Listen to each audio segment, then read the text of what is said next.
যা গরম পড়েছে, একটু উচ্ছের ডাল বানাবো। দেখো, উচ্ছেগুলো আমি গোল গোল করে কেটে নিয়েছি, আর তেলের মধ্যে উচ্ছেগুলোকে দিয়ে দিলাম। হালকা করে উচ্ছেগুলোকে নুন হলুদ দিয়ে আমি ভেজে নেব।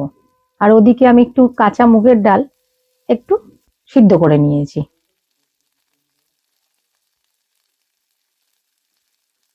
এবার একটু নুন আর হলুদ দিয়ে দিচ্ছি।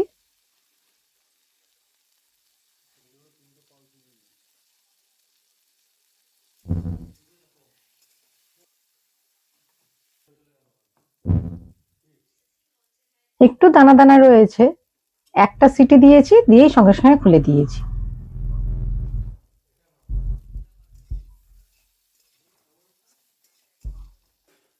এবার আমি একটু এখানে রাঁধুনি ফোড়ন দেবো, আর সামান্য একটুখানি হিং ফোড়ন দেবো, আর একটা শুকনো লঙ্কা।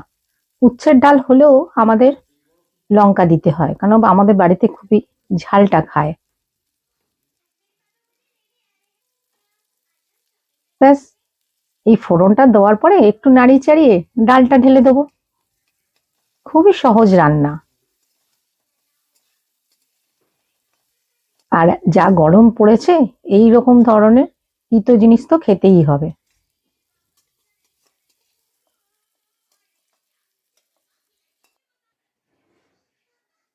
এবার কড়াইয়ের মধ্যে একটু জল গরম করে দিয়ে দিলাম। এই ডালটা খুব একটা পাতলা হয় না, একটু ঘনই হয়। আর দেখো, কতগুলো কাঁচা লঙ্কা আমি দিয়ে দিলাম। এবার এটা ফুটলেই হয়ে গেল উচ্ছের ডাল।